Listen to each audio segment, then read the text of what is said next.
নিঃস্ব অবস্থায় কি দোয়া করতে পারেন একজন মানুষ, এই দোয়াটা শিখে নেন, ইনশাআল্লাহ আপনার জীবনের সমস্ত সংকট কেটে যাবে ইনশাআল্লাহ। আমি নিজেও এই দোয়াটা বেশি বেশি করার চেষ্টা করি। দোয়াটা হচ্ছে, মুসা আলাইহিস সালাম একটা গাছের নিচে হেলান দিয়ে বসলেন, বসে দেখলেন দুইজন মেয়ে দাঁড়িয়ে আছে দূরে, পানি নিতে পারছে না, লোকজন পানি নিয়ে যাচ্ছে, ওরা দাঁড়িয়ে আছে বেচারি। মুসা আলাইহিস সালাম গিয়ে বললেন, কি সমস্যা আপনাদের? এটা নিয়ে আপনারা আবার মেয়েদের সাথে কথা বলার চেষ্টা করেন, ঠিক আছে? তো মাহারাম গায়রা মাহারাম মেনে চলে। তারা বললেন যে আমাদের বাবা অনেক বৃদ্ধ মানুষ, আমরা পানি নিতে পারি না যতক্ষণ না আমাদের কম পানি নিয়ে চলে যায়। মুসা আলাইহিস সালাম তো একটু বললাম না, ফিজিক্যালি খুব স্ট্রং ছিলেন, থাকে না বডি বিল্ডার, সামনে গিয়ে কথা বলে সরো পানি নিতে দাও, তখন মানুষ একটু মূল্যায়ন করে না। তো মুসা আলাইহিস সালাম এভাবে পানি নিয়ে দিলেন এবং বাছুরদেরকে পানি পান করালেন, করিয়ে গাছের নিচে এসে বসে আছেন। বসে বসে তিনি দোয়া করছেন, এই যে দোয়াটা তিনি দোয়া করছেন, রব্বি, একটা নেক কাজ করলেন, নেক কাজ করলেন না, মানুষের উপকার করলেন, নেক কাজ করে এসে গাছের নিচে বসে দোয়া করছেন, আল্লাহ এখানে তো আমার খাবার পানি বাসস্থান কিছুই নাই, আমি কি করব? রব্বি ইন্নি লিমা আনজালতা ইলাইয়া মিন খায়রিন ফাকির, রব্বি ইন্নি লিমা আনজালতা ইলাইয়া মিন খায়রিন ফাকির। আবার বলেন, রব্বি ইন্নি লিমা আনজালতা ইলাইয়া মিন খায়রিন ফাকির। অর্থ হচ্ছে, হে আল্লাহ, তুমি তোমার পক্ষ থেকে আমার উপরে যে নেয়ামতগুলো দিবে, আমি এর জন্য ফকির হয়ে বসে আছি আল্লাহ। অর্থ বুঝে পড়বেন ভাই, নামাজ রোজা হজ জাকাত যাই করেন আল্লাহর ওয়াস্তে অর্থ বুঝে পড়বেন। অর্থ বুঝে পড়লে আপনার ইবাদতের স্বাদ পাবেন, তৃপ্তি পাবেন, আল্লাহর সাথে কানেকশন হবে, আল্লাহর নূর পাবেন, মাআরিফত পাবেন, সত্য স্বপ্নও দেখবেন তখন ইনশাআল্লাহ। তখন শুয়ে শুয়ে সত্য স্বপ্ন দেখবেন ইনশাআল্লাহ। আল্লাহ পাক তৌফিক দান করে নেন। এবার আল্লাহ পাকের সাহায্য নেমে আসলো, ওই দুই মেয়ের মধ্যে একজন হেঁটে হেঁটে চলে আসে। এবার এই মেয়ের হাঁটা সম্পর্কেও কোরআন কথা বলেছে, সুবহানাল্লাহ। এই মেয়ে কিভাবে হেঁটে এসেছে, এই হাঁটার বর্ণনাও কোরআন দিয়েছে। কোরআন বলেছে এই মেয়ে হেঁটে আসছে লাজুক পায়ে। এখন আপনি এই পুরো ওয়ার্ল্ডের মেয়েদের হাঁটা দেখেন, লজ্জা আছে? তাহলে মেয়েদের সাথে লজ্জার একটা গভীর সম্পর্ক আছে। এই মেয়ে প্রশংসা আল্লাহ পাক কোরআনে করলেন, লাজুক পায়ে লাজুক ভঙ্গিতে অবনত নয়নে সে হেঁটে আসলো। এখন আপনি কেলে যান, গো টু খেল, আপনাদের টুইন টাওয়ারে যান, দেখেন সবার হাঁটার চলা দেখেন। হায়া লজ্জার কোনো বালাই আছে এখানে? আমি গত লেকচারে বলেছিলাম যে আদম আলাইহিস সালাম এবং হাওয়া আলাইহিস সালাম, ইবলিস তাদের সাথে প্রথম যে আচরণ করেছে ওই ফল খাওয়ানোর পরে, সেটা কি? তাদের গা থেকে পোশাক খুলে পড়ে গেছে, মানে নগ্ন করে দিয়েছে আমাদের পিতামাতাকে, মহাবিশ্ব নগ্ন করে দিয়েছে কে? ইবলিস। তো এখন এই পৃথিবীতে আমরা যারা নগ্নতার চর্চা করছি, তার কার এজেন্ট আমরা বুঝতে বাকি আছে? আমার কথা কি বুঝতে পারছেন কি না? এই কানেকশন মেলানোর চেষ্টা করেন, ডটসগুলো মেলানোর চেষ্টা করেন। সামনে যাই প্রিয় ভাই, এই মেয়ে এসে বলছে, আমার বাবা আপনাকে ডাকেন, আমার বাবা আপনাকে ডাকছেন। তিনি গেলেন, বাবা শুআয়ব আলাইহিস সালাম। তখন এক বোন ইনডাইরেক্টলি বাবাকে বোঝাচ্ছে যে বিয়ে শাদী দিলে ভালো হয়। এক বোন বলছে যে আপনি তো তাকে পুরস্কৃত করতে চাচ্ছেন, তাহলে এরকম কবিউন আমিন একজন মানুষকে সবচেয়ে ভালোভাবে পুরস্কৃত করা যায় তার যথাযোগ্য প্রতিদান দেওয়ার মধ্য দিয়ে। তো মেয়ের ইশারা বাবা বুঝেছেন, তিনি নিজের এক মেয়ের সাথে মুসা আলাইহিস সালাম বিয়ে দিলেন, সুবহানাল্লাহ। তবে শর্ত দিলেন, দেনমোহর কি? মোহর তো নাই। মোহর কি? এবার মোহর হচ্ছে 8 বছর তোমাকে আমার ফার্মে কাজ করতে হবে। এটা আগেকার একটা স্টাইল ছিল, সুন্নাহ।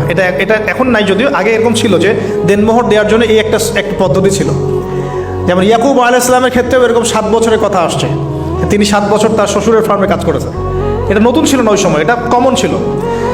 এখন যেমন আমাদের দেশে কমন 10 লাখ টাকা মোহর হবে, 10,000 টাকা দিব, বাকিটা সব বাকি, তাই না? তো এরকম আর কি কমন কিছু বিষয় থাকে আর কি। আস্তাগফিরুল্লাহ, মাফ করো।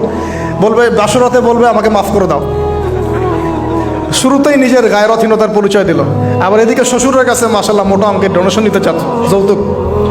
বিয়ে আমাদের ওখানে মাশাল্লাহ মানে কেনা বেচা, মেয়ে বিক্রি করতেছে আর ছেলে কিনতেছে।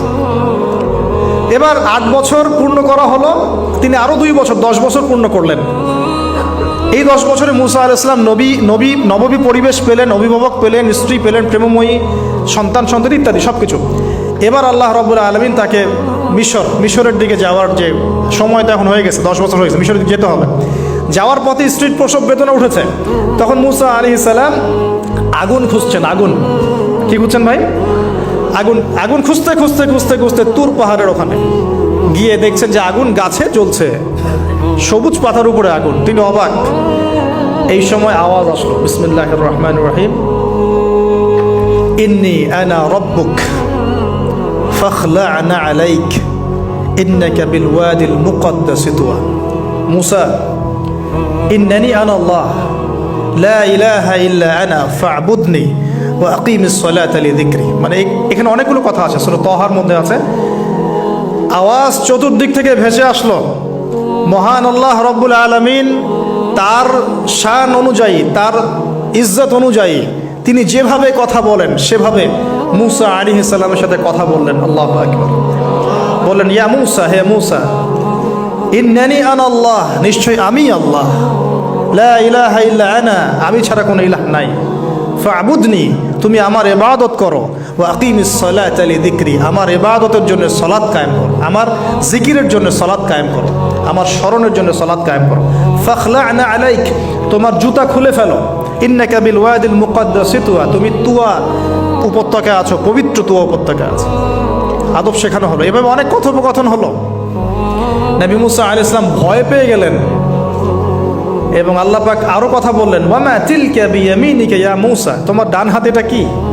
মুসা আলাইহিস সালাম বলছেন, ক্বালা হিয়া আসায়া আতাওয়াক্কাউ আলাইহা ওয়া আহুশু বিহা আলা গনামি ওয়া লিয়া ফিহা মাআরিব উখরা, এটা তো আমার লাঠি, এটা দিয়ে আমি ডালপালা পারি, আমার ওই যে গবাদি পশু চড়াই।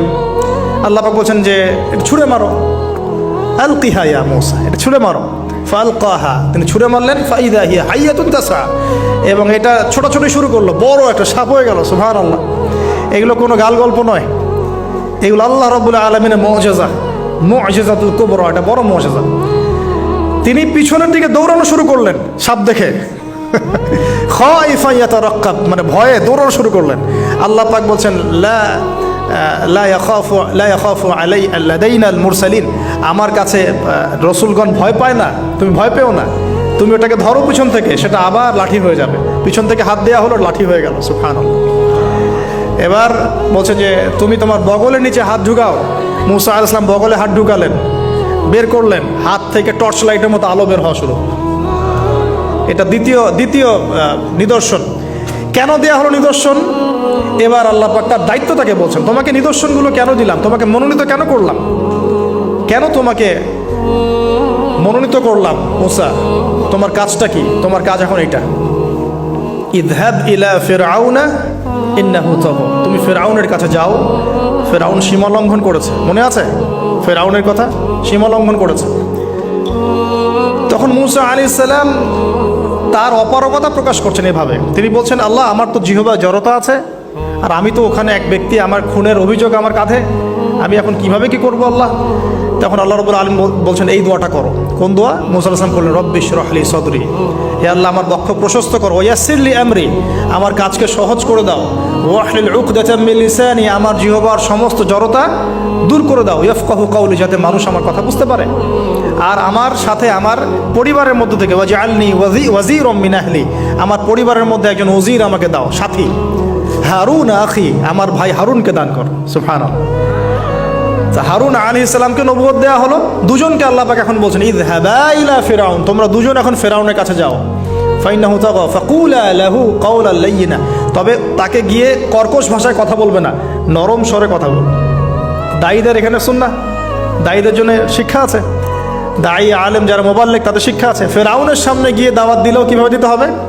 ফাকুলা লাহু কাওলান লাইয়িনা, নম্রভাবে কথা বলো। লাআল্লাহু, কেন নম্রতার সাথে? লাআল্লাহু ইয়াতাযাক্কারু আও ইয়াখশা, হয়তোবা নম্রতা প্রদর্শন করলে সে উপদেশ গ্রহণ করতে পারে, অথবা সে আল্লাহকে ভয় করতেও পারে। আল্লাহ পাক তো আগে থেকে জানেন সে ঈমান আনবে না, তারপরেও আমাদের আদব শিখাচ্ছেন আল্লাহ পাক এখানে। তারা দুজন চলে গেলেন, দাওয়াত দিলেন। ফিরআউন মশকরা করছে, ওয়ামা রব্বুকুম ইয়া মুসা, তোমাদের দুজনের রব আবার কে? হ্যাঁ, মুসা আলাইহিস সালাম বুঝাচ্ছেন, রব্বি আল্লাযী, আমার রব সেই রব যিনি জীবিতকে মৃত করেন, মৃতকে জীবিত করেন, ইত্যাদি। মানে যার হুকুম ছাড়া একটা গাছের পাতাও নড়ে না, যিনি মাটি থেকে সব উৎপন্ন করেন, বৃষ্টি বর্ষণ করেন, সব বুঝালেন। ফিরআউনের বক্তব্য তখন এটাই ছিল, তোমাদের কাছে কি কোন নিদর্শন আছে, কোন আয়াত নিদর্শন আছে? হ্যাঁ, নিদর্শন আছে। কি? লাঠি ছুঁড়ে মারলেন, সাপ হয়ে গেল। এখন ফিরআউন বলছে, এটা তো জাদু, এটা কি? আমার জাদুকররাও এটা পারে, জাদুকরদেরকে ডেকে না হলো, জাদুকররাও লাঠি ছুঁড়ে মারলো, সাপ হয়ে যাচ্ছে। কিন্তু এই বড় সাপ ওদের সব সাপকে খেয়ে ফেললো। তখন ফেরাউন কিন্তু ভয় পেয়ে গিয়েছিল। এরপরেও এই যে হাত বের করে আলোর এই নিদর্শন দেখানো হলো, তাওহীদের দাওয়াত দেওয়া হলো, ফেরাউনকে ভয় করতে বলা হলো, ফেরাউনকে সতর্ক করা হলো যে আমার রব, আপনার রব, সবার রব হচ্ছেন আল্লাহ। সব কিছু বোঝানো হলো, কিন্তু ফেরাউন এই কোনো কথাই গ্রহণ করলো না।